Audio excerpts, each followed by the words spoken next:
Komisioni Evropian rekomandon hapjen e negociatave për Shqipërinë. Vizion Plus siguron dokumentin progres me reformën e drejtësi, por korupcioni mbetet i lartë. Ministri i Brendshëm Fatmir Xhafaj paralajmëron bandat më të rrezikshme. Policia do t'u nxjijë jetën kriminalëve, të gjithë janë të skeduar dhe nën hetim. Lulzim Basha deklaron se arrestimi i kuksianëve gjatë natës është krim shtetëror, akuzon policinë dhe prokurorinë për falsifikim të dokumentave zyrtare. Aksidenti i rënd në rrugën Elbasan-Tiranë, makina del nga rruga pranë tunelit, humbi jetën një grua dhe plagoset bashkëshorti i saj, shkak dyshohet shpejtësia e mjetit.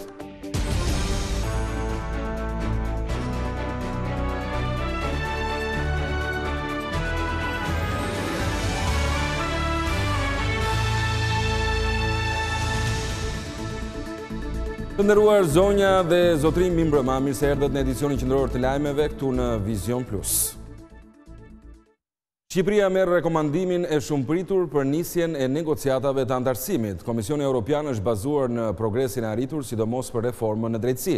Vizion Plus ka siguruar pjesë nga progres raporti, i cili thekson largimin e gjyqtarëve nga vetingu, por që tërheq gjithashtu vëmendjen për korrupsionin e lartë dhe krimin e organizuar.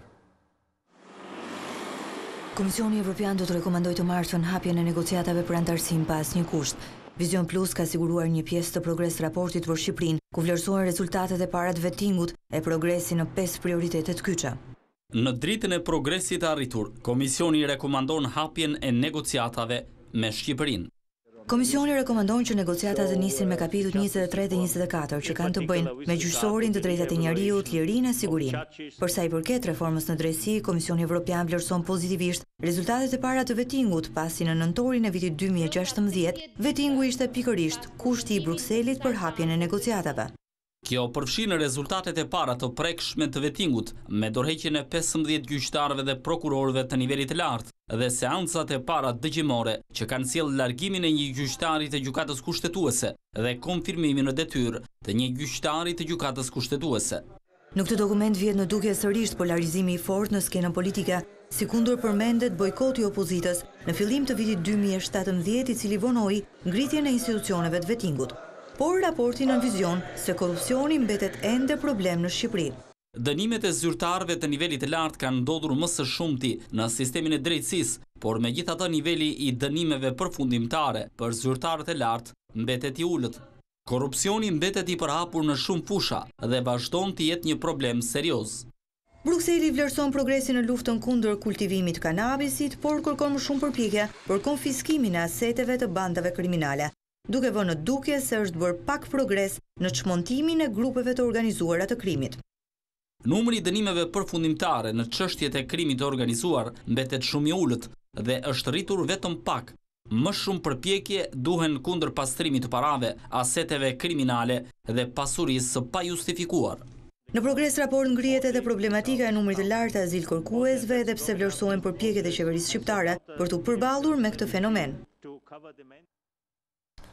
Shefja e politikës së jashtme të Bashkimit Evropian Federica Mogherini e komisioneri për zgjerimin Johannes Hahn mbrin në Tiranë mbrëmjen e të martës. Besohet se zyrtarët e lartë të BE-s do të zhvillojnë takime me krerët më të lartë të shtetit dhe politikës shqiptare të mërkurën, një ditë pas publikimit të raportit progresit. Burimet thanë për Vizion Plus se Mogherini dhe Hahn do të takohen me presidentin e Republikës Ilir Meta, kryeministrin Edi Rama dhe me kreun e opozitës Lulzim Basha. Mogherini dhe Hahn pritet që gjatë vizitës në Tiranë të dorëzojnë personalisht raportin e progresit mbi procesin e integrimit evropian të Shqipërisë. Ndërkohë që është parashikuar një deklaratë për shtypje shefes së politikës së jashtme të BE-s Mogherini dhe kreut të qeverisë shqiptare Rama. Për majorancën nuk ka dyshime se Komisioni Evropian do t'jap rekomandim pa kushte për Shqipërinë, duke i konsideruar të plotësuara detyrat e Brukselit. Tauland Balla i bëri thirrje Lulzim Bashës dhe opozitës të mos punojnë kundër çeljes së negociatave. Kreu i grupit parlamentar socialist Tauland Balla është i bindur se Komisioni Evropian do të rekomandojë të martën hapjen e negociatave për Shqipërinë. Sipas tij, rekomandimi nuk do të shoqërohet me asnjë kusht, pasi detyrat e shtëpisë tashmë mund të konsiderohen të plotësuara. Siç gjithë presim, prej nesër fillojmë një proces të ri në kuptimin e lobingut pozitiv që Shqipëria duhet bëj edhe në vendet anëtare, sepse rekomandimi i Komisionit kalon në ministritë e jashtme të vendeve anëtare, të cilat sipas procedurave të tyre u akalojnë parlamenteve të vendeve anëtare dhe në një pjesë të parlamenteve është seanca plenare ajo që vendos, një pjesë tjetër janë komisionet e çështjeve europiane, ato që shqyrtojnë dhe në fund përmbyllet në Këshillin Evropian.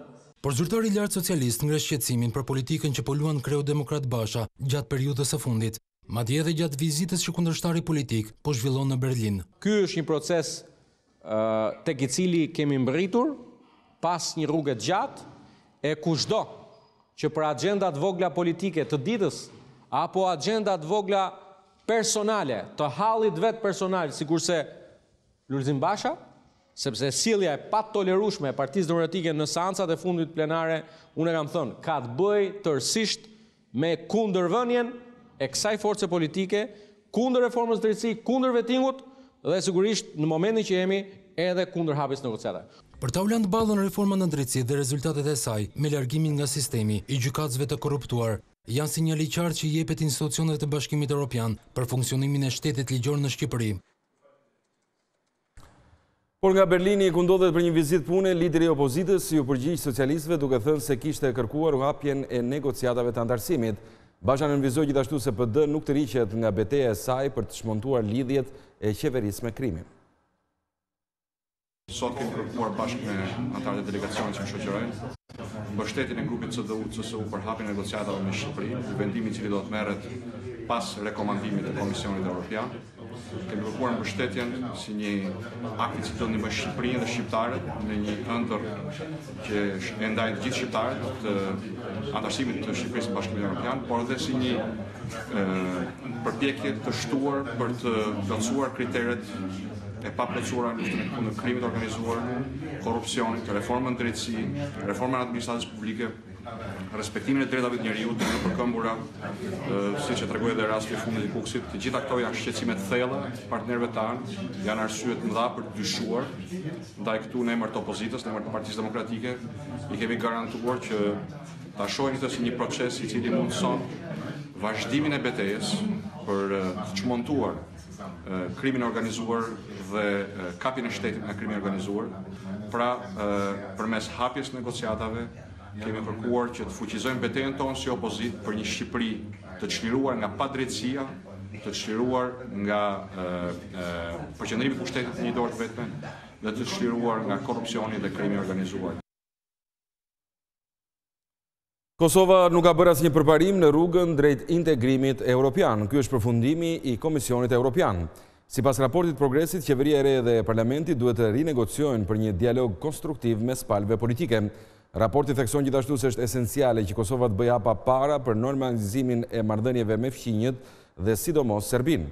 Bashkimi Evropian nuk i importon probleme fqinjësore brenda Unionit, ndaj nxit partitë politike të vijojnë dialogun mes Kosovës dhe Serbisë, rezultati i cilit do të jetë implementimi i marrëveshjeve për normalizimin e marrëdhënieve mes tyre, thuhet në raportin e Komisionit Evropian.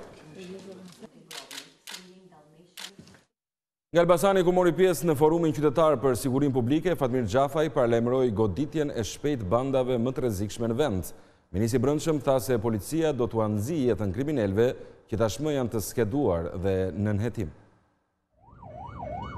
Policia e shtetit do nxjijë jetën kriminalëve që veprojnë në Shqipëri.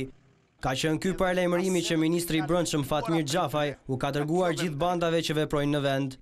Nga Elbasani, ministri i Brendshëm tha se në këtë qytet veprojnë 2-3 grupe kriminale, të cilat janë identifikuar dhe po punohet për t'i vënë para drejtësisë. Shteti është shumë i fortë se çdo lloj kriminali. Ata për secilin nga këta duhet të jetë shumë e qartë që policia do t'u nxjijë jetën në mënyrë që veprimtaria e tyre kriminale të mund të përballet me drejtësinë.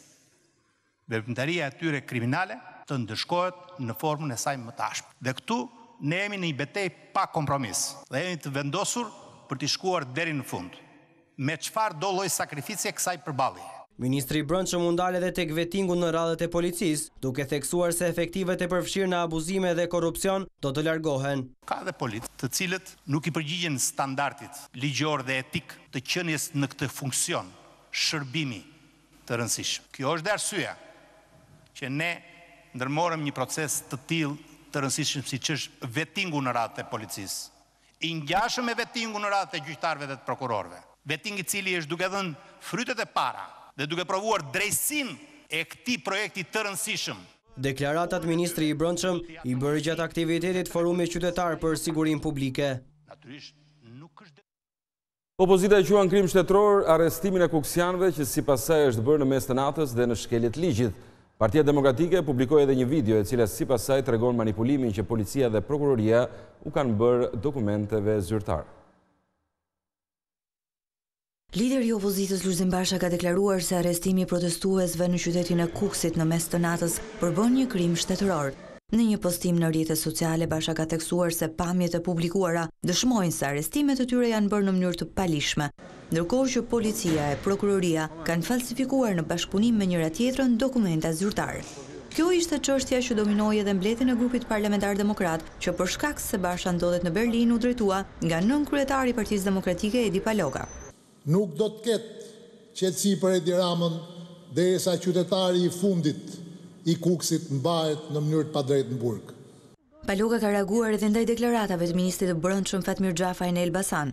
Sot Fatmir Xhafaj duhet jap të tjera përgjigje. Ai ka skeduar të vllajin Agron Xhafaj, të dënuar në Itali për trafik ndërkombëtar kokaine dhe aktualisht një nga kokat e trafikut drogës mlor. Ai ka skeduar grupin e kokainës të Arbër Çekajt, ku bën pjesë dhe Olsi Rama, vllai i kryeministrit. Ai ka regjistruar grupin e Qazim Sedinit dhe Dëndërtin Elbasan.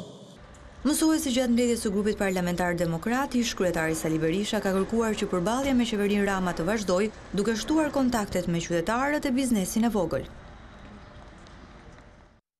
Avokati Adriatik Lallës i kërkon prokurorisë së Durrësit ta informojë zyrtarisht nëse ka procedim penal ndaj ish prokurorit përgjithshëm. Mbrojtësi ligjor Sokol Azizaj pretendon se nuk është vënë në dieni për hetimet, çka sipas tij përbën shkelje ligjore. Në një kohë që prokuroria e Durrësit ka nisur zyrtarisht hetimet kundrejt ish prokurorit të përgjithshëm Adriatik Lalla, avokati i tij Sokol Azizaj thotë se ai si mbrojtës ligjor nuk është informuar për nisjen e procedimit. Sa kohën e mbrojtës ligjorit i pajisur me prokurorët posaçme, padyshim që unë do të isha komponenti themelor, do të isha personi i dur ligjor, domosdoshmërisht për të njoftuar për procedimin penal ose fillimin e tij ndaj këtij shtetësi. Sipas Azizajt, mosnjoftimi i tij e bën automatikisht të parregullt procesin. Sa kohë në cilësinë e mbrojtës ligjor nuk ka marrë informacion për nisjen e një procedimi penal ose hetimin ndaj shtetësit Adriatik Lalla, nuk mund të them që ka nisur procedimi penal. Kjo është rruga ligjore dhe çdo lloj dyshimi mbi këtë e çon procesin në parregullsi. Ndërkohë ai ka kërkuar zyrtarisht prokurorisë së Durrësit që ta vërë në dieni nëse ka procedim penal ndaj Lallës dhe mbi çfarë provash është ngritur ai. Ish prokurori i përgjithshëm po hetohet për veprat penale, deklarimi i rrem i pasurisë, mosdeklarimi i shumave të hollave në kufi, pastrimi i produkteve të veprës penale dhe shpërdorim detyre. Nga ana tjetër, ish kreu i organit të akuzës u shpall person non grata nga Departamenti Amerikan i Shtetit pas dyshimeve se ai ishte i përfshirë në afera korruptive. Vetë ish kryeprokurori hoqi dorë nga privilegji ligjor për të zgjedhur gjyqtar në apelin e Tiranës, duke i shpëtuar vettingut, por nga ana tjetër komisioneri publik ka apeluar këtë vendim.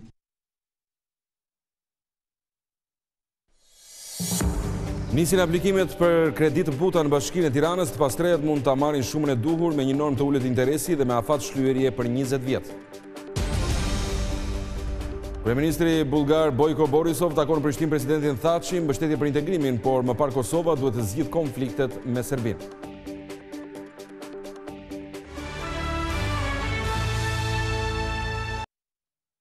Zgjidhja e problemit të statusit. Kjo ishte kryefjala e bashkëbisedimit të kryeministit Rama me përfaqësues të minatorëve. Shefi i qeverisë tha se do të përfitojnë vetëm ata që meritojnë dhe jo abuzuesit. Minatorët duket se janë të pakënaqur me politikat që ndjek qeveria e kryeministrit Rama. Gjatë një videokonferencë në zyrën e bashkëqeverisjes, Rama është përballur me kërkesat sa i takon taksave dhe pagave, e mbi të gjitha, mbi përcaktimin e statusit të minatorit. Grasatoje traje pak mojtas shumë djatas pohet, jemi njerëz nevojë, traje pak mojtas që të heqet e mojtas, për njerëzit nevojë. Kërkisave të minatorëve, kreu i qeverisë u përgjigj, duke përmendur reformat dhe ndryshimet në taksat dhe çmimet e ilaçeve. E sa i takon statusit, kryeministri tha se së pari duhet pastruar skema nga abuzuesit në mënyrë që të përfitojnë ata që e meritojnë. Qasja drejt statusit, nëse nuk pastrohet skema, bëhet kërcënuese për vetë rezultatin. Që do të thotë, e para duhet të ndajë qartësisht në status.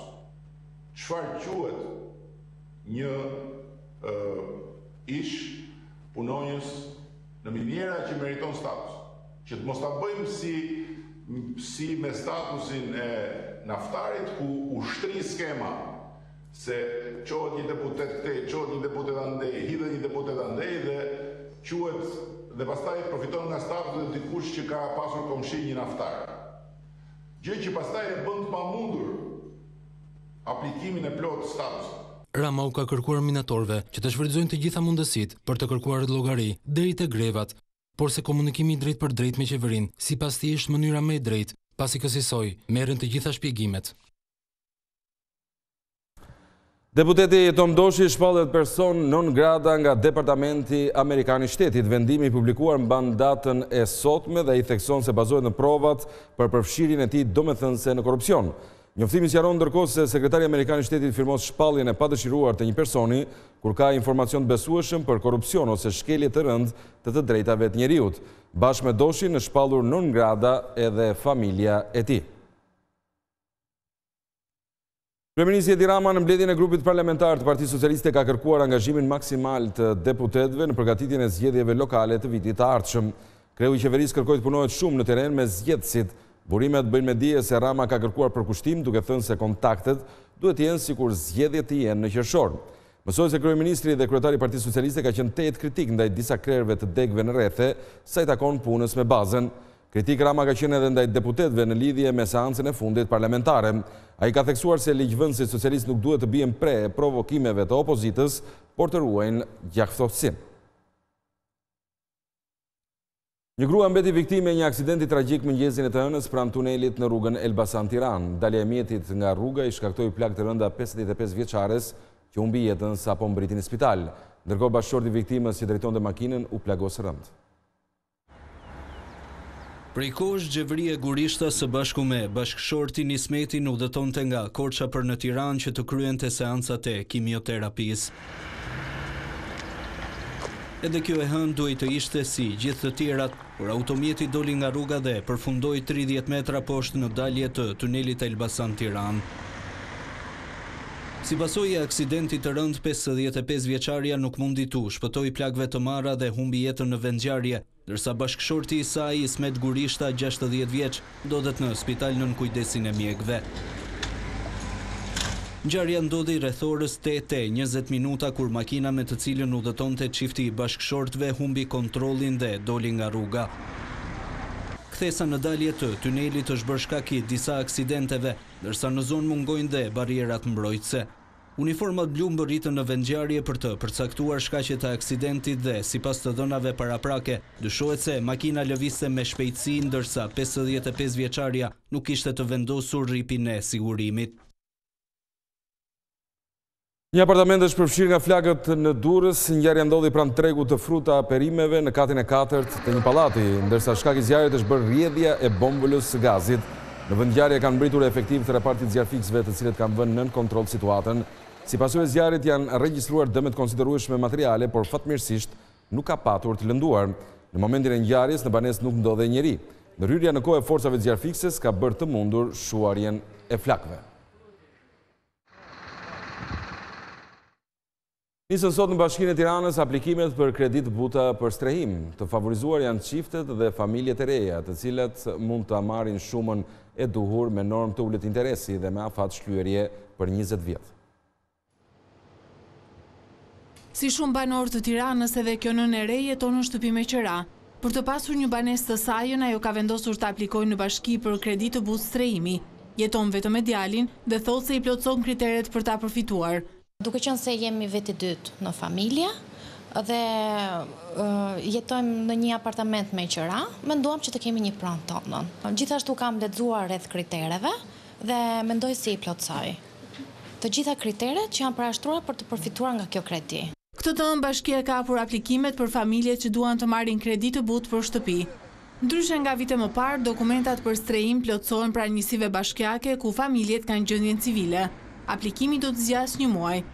Drejtoresha e Shërbimit Social në bashki këshillon banorët të lexojnë kriteret që mund t'i bëjë fitues apo t'i skualifikojnë që në fazën e parë. Familjet të cilat aplikojnë pavarësisht strukturës së tyre familjare nuk duhet të kenë një banesë në pronësitë të tyre. Pra kjo duhet të jetë shtëpia e tyre e parë. Për një familje 1 deri në 2 antar, maksimumi i kreditimit është prej 36 milion lekë të vjetrash, me 2 deri në 4 antar është prej 47, 4 deri në 6 është 53.